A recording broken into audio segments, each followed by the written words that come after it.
আমার জীবনে তিনটে মেয়ে আইছে। তিনটে মেয়ে, আমার প্রথম বউ নাম হলো সুমি, আমার দুই মেয়ে একটা ছেলে। 2016 সালে আমার সুমির সাথে ক্যাসেল গন্ডগোল হলে সে একটা মামলা করে আমি নারী যিনি কিনা আপনাকে কেউ একজন লাগাইতে চায়, আপনি সেটা পোস্ট করেন ফেসবুকে, মানুষকে জানান আপনাকে লাগাইতে চায়, সেটা আমার কি কোনো ভদ্র মানুষ? সেটা আমার অপরাধ?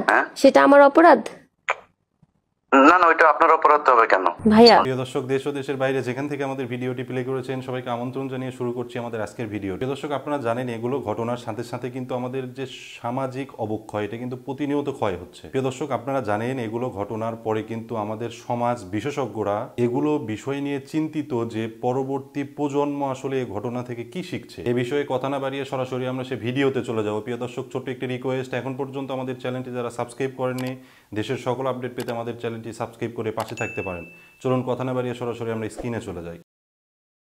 আমার জীবনে তিনটে মেয়ে আইছে। তিনটে মেয়ে, আমার প্রথম বউ নাম হলো সুমি, আমার দুই মেয়ে একটা ছেলে। 2016 সালে আমার সুমির সাথে ক্যাসেল গন্ডগোল হলে সে একটা মামলা করে আমি সেখানে 41 দিন জেলখানায় ছিলাম। সেক্ষেত্রে জেলখানাতে বাড়ানোর পরে তার সাথে মীমাংসা হলে আমরা আবার সংসার শুরু করি। তারপরে পারিবারিক আমার আম্মার সাথে মনে করেন তার একটু ঝগড়া হলে রাগ করে সে বাসা থেকে বের হয়ে যায়।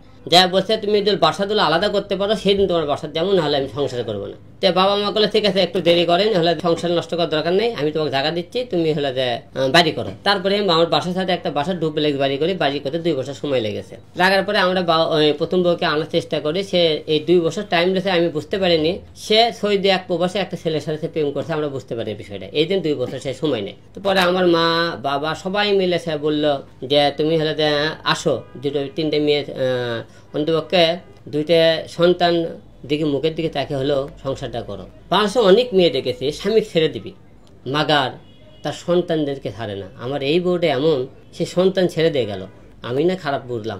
ওয়ালটন আবারো মিলিয়নিয়ার অফারে ওয়ালটন ফ্রিজ কিনে আপনিও হয়ে যেতে পারেন মিলিয়নিয়ার।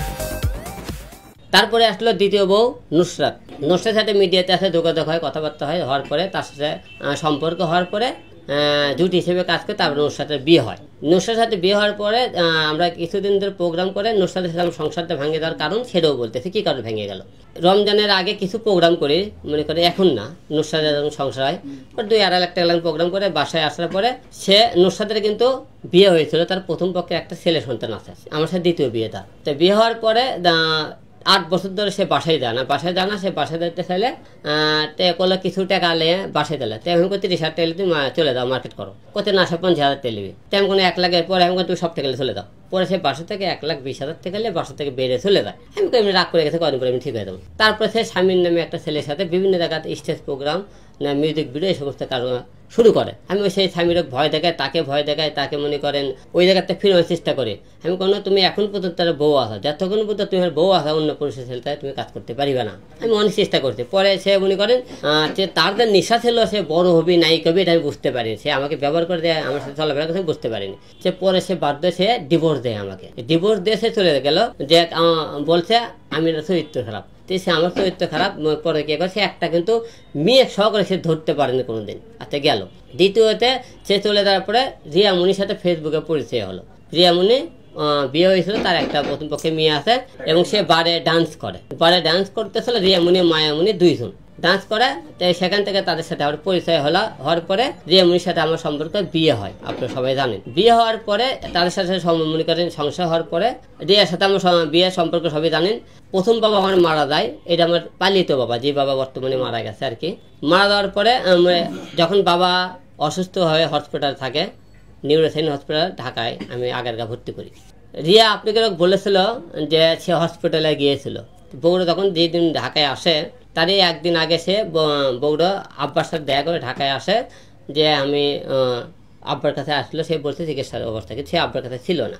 রিয়া বলেছে আমি নাকি পরকিয়া করি, বলেছে আমার কথা। আমি তো পরকিয়া করি, পরকিয়া বলতে কি বোঝে আমি জানি না। আমি পরকিয়া বলতে বুঝি যে আমি এবং আমার মেয়ে, একটা যে মেয়ের কথা বলতে, সেই মেয়ের সঙ্গে সেই রুমে আমার কোনো অশ্লীল অবস্থা, কি রুমে ধরছে, কি কোনো পার্কে, কোনো ডেটিংয়ে, যে কোনো জায়গায় ধরলে আমি বুঝলাম নি আমি পরকিয়া করছি, হাতে নাতে আমাকে ধরছে। প্রিয় দর্শক, ভিডিওটি দেখলেন। ভিডিওটি দেখার পরে আপনার মতামতটি অবশ্যই কমেন্ট বক্সে আমাদের জানাবেন। প্রিয় দর্শক, আমাদের দ্বিতীয় ঘটনা কিন্তু ঠিক একই রকম। নারী যিনি কিনা আপনাকে কেউ একজন লাগাইতে চায়, আপনি সেটা পোস্ট করেন ফেসবুকে, মানুষকে জানান আপনাকে লাগাইতে চায়, সেটা আমার কি কোনো ভদ্র মানুষ? সেটা আমার অপরাধ? সেটা আমার অপরাধ? না না, ওইটা আপনার অপরাধ হবে কেন ভাইয়া জি। এটা হচ্ছে আমি আপনাকে টেক্সট করছি, দেখছেন?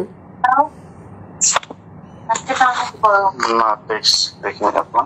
আমি আপনাকে টেক্সট করছি যে এই বিষয়টা যেহেতু সাংগঠনিকভাবে সলভের দিকে যাচ্ছে, তো এই বিষয়টাকে নিয়ে আমরা আর কথা বলতে চাই না, না কথা বলি, এটা নিয়ে অনেক কাদা ছড়ি হয়ে যাবে, আরো বিতর্কিত হবে ভাইয়া।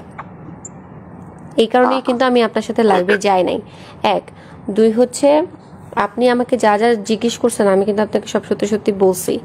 এখন আপনি যদি আমাকে নিয়ে ওই মোয়াজ যে ছবিগুলো আপনাকে পাঠাইছে বা আরও যারা পাঠাচ্ছে এই ব্যক্তিগত ছবি নিয়ে যদি আপনি একটা কিছু বানান বা কিছু করেন, সেটা কিন্তু ভাইয়া তাহলে মানে এটা আনএথিক্যাল হয়ে যাবে, এটা করেন না। আমার চরিত্রের 12টা কিন্তু অলরেডি বেজে গেছে ভাইয়া। মজ আমাকে ডিস্ট্রয় করে দিছে, আর ডিস্ট্রয় করেন না।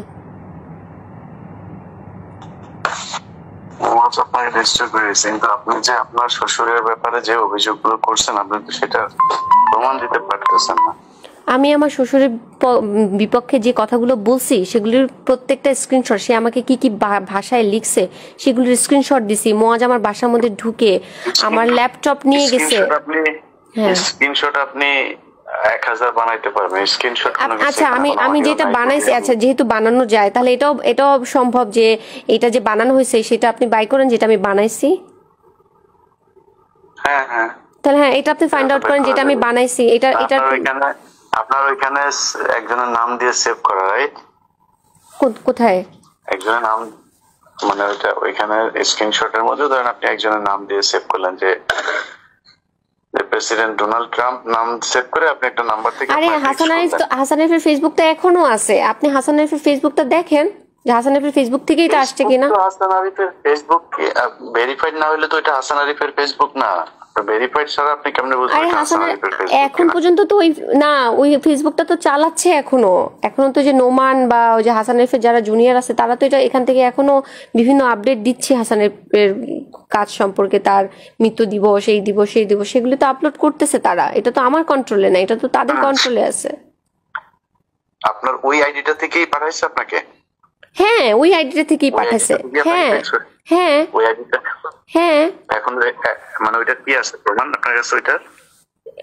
আপনি এক্ষুনি হাসান আরিফের পেজে ঢুকেন, দেখেন ওনার মৃত্যুর পরে ওনার যে আপডেট গুলো দেওয়া হয়েছে এগুলি কি আমি দিছি? না না বুঝলাম ওনার সবকিছু ওইটা, কিন্তু আপনার কাছে ওনার আইডি থেকে যে আসছে সেটার প্রমাণ কি আছে আপনার কাছে? আমি যে স্ক্রিনশট রাখছি। আপনার মেসেঞ্জারে দেখাইতে পারবেন আমাকে? ওই ফেসবুক তো ডিসেবল করে দিছে, যে ফেসবুকটা ছিল যে আপনি দেখেন যেটা থেকে আমি আপলোড করছি সেটা তো ডিসেবল করা। সেই আইডিটা তো এটা তো নতুন করে আইডি খুলছি। সেটাও আপনার স্ক্রিনশট, সেটাও স্ক্রিনশট। এখন আমি কেমনে বুঝবো যে ওই ছবি দিয়ে তোলা ওইটা কি ওই আইডিরই আর আপনারটা আপনার আইডির? মানে এটা আপনি বুঝাবেন? আচ্ছা তাহলে ইলিয়াস ভাই আপনি কি প্রমাণ করতে চাচ্ছেন যে আমি এই কথাগুলো মিথ্যা বলেছি? আমার মনে হচ্ছে তাই। আপনি মনে হওয়াটা কি বিলিভ করবেন নাকি ইনভেস্টিগেশনটা বিলিভ করবেন? আপনি কি ইনভেস্টিগেশন করছিলেন করে তারপরে বলছেন? আপনি তো নিজের মনে চাইছে আর বলে ফেলছেন। আমার মনে চাই, আমি ইনভেস্টিগেশন করছি, আমার সাথে ঘটছে, আমি ভিডিও করছি, আমি রেকর্ড করছি, আমি স্ক্রিনশট রাখছি, আমি সবকিছু করছি। দেখেন ভিডিও। হ্যাঁ আপনি আমার ল্যাপটপ গুলো এনে দেন, ল্যাপটপ গুলো এনে দেন। আমি আপনার ল্যাপটপ এনে দেব না। আপনি একটা অভিযোগ করতেছেন একজনের ব্যাপারে, আপনি সেটার প্রমাণ দিবেন না? আমি যে অভিযোগগুলো করছি হাসান, হ্যাঁ আমি একজন বয়স্ক মানুষ সম্পর্কে অভিযোগ করছি। বয়স্ক মানুষ এই পর্যন্ত কেন একটা স্টেটমেন্ট দেয় না যেটা মিথ্যা? বলে নাই কেন বেঁচে থাকা অবস্থাতে? মানে সেই লোকটার এই রুচিটাও নাই যে আপনার এই কথা নিয়ে এটা কেউ বলতে পারে? আচ্ছা তার রুচি নাই, তার মেয়ে আছে, তার ছেলে আছে, তার ছেলে আপনাকে এত কিছু পাঠাচ্ছে, এত ছবি পাঠাচ্ছে, এত কিছু করতেছে, সে আমি যে এটা মিথ্যা কথা বলছি তার ছেলে আমাকে পাঠাচ্ছে? আমি তো জানি, আমি জানি। তাহলে আপনি কোথায় পাইলেন? মোয়াজ যেগুলি পাঠাচ্ছে, না শোনেন, মোয়াজ যে আমাকে এগুলি পাঠাচ্ছে সেটা একজন নারী যিনি কিনা আপনাকে কেউ একজন লাগাইতে চায়, আপনি সেটা পোস্ট করেন ফেসবুকে, মানুষকে জানান আপনাকে লাগাইতে চায়, সেটা আমার কি কোনো ভদ্র মানুষ? সেটা আমার অপরাধ? সেটা আমার অপরাধ? না না ওইটা আপনার অপরাধ হবে কেন? তাহলে যে এই বাজে কথাটা বলেছে তার অপরাধ নাকি হচ্ছে যে এই বাজে কথাটা প্রকাশ করেছে তার অপরাধ আপনার দৃষ্টিতে কি? আপনি যদি নাকি কোনো একটা ছেলেকে 35 মিনিট 31 মিনিট 32 মিনিট ভিডিও কলে কথা বলার পরে আমি ভিডিও কলে কথা বলি নাই তার সাথে, আমি কোনোদিন তার সাথে ভিডিও কলে কথা বলি নাই। এমনি 35 মিনিট কথা বলছেন তাই না? আমি তার সাথে ভিডিও কলে কথা বলি নাই 35 মিনিট না, তার সাথে আমার 1 থেকে 1.5 ঘন্টা কথা হয়েছে, তার মধ্যে আমি 47 মিনিট রেকর্ড করছি। আচ্ছা, সেটাই তো 1 থেকে 1.5 ঘন্টা আপনি কথা বলেন একজন ছেলের সাথে না, সে আমার কমরেড, আমার পার্টির একজন লোক, তার সাথে আমার পলিটিক্যাল কথা বলতে হয়। আপনার সাথে তো আমি কথা বলতেছি, তার মানে কি আপনার আর আমার মধ্যে কোনো খারাপ কিছু? আমি তো সাংবাদিক হিসেবে না আপনি সাংবাদিক হিসেবে কথা বলতেছেন, সে আমার পলিটিক্যাল একজন কমরেড, তার সাথে একসাথে আমরা যুদ্ধ করছি, আন্দোলন করছি। আপনি নিজেই বলছেন যে সে আপনাকে মানে তার সাথে আপনার ওইরকম কোনো সম্পর্ক নাই বা সে আপনাকে বিরক্ত করতো, তার সাথে তো আপনার 1.5 ঘন্টা কথা বলার দরকার নাই, কারণ সে আমাকে ঘোরাচ্ছিল। সে 5 মিনিটের কথা বলে সে আমাকে বলতেছিল, আপনি প্লিজ, আপনাকে আমি দয়া করে অনুরোধ করব, আপনি 47 মিনিটের রেকর্ডিংটা কাইন্ডলি একটু শোনেন। আমি তাকে বারবার বলতেছিলাম, তোমার সেই গুরুত্বপূর্ণ কথাটা কি বলো, কি গুরুত্বপূর্ণ কথা বলো। সে আমাকে বলছে, না তোমার মুড ঠিক করো, তোমার এই মুডে কথা বলা যাবে না, তুমি আমার সাথে দেখা করো, আচ্ছা ইফতারের পরে দেখা করো, দেখা করলে বলবো। আমার সাথে তুমি এইমাত্র বললা যে ফোনে বলবা, এখন আবার বলতেছো দেখা করলে বলবা। আপনি প্লিজ রেকর্ডিংটা শোনেন। আপনার কি মনে হয় যে মানে যে কোনো একটা ছেলে হঠাৎ করে একটা মেয়েকে এগুলো বলতে সাহস পায়? এক্স্যাক্টলি, এটা মনে হয় না বলেই তো আমি এটা রেকর্ড করেছি। এটা আনএক্সপেক্টেড, এই কারণেই রেকর্ড করেছি যে ও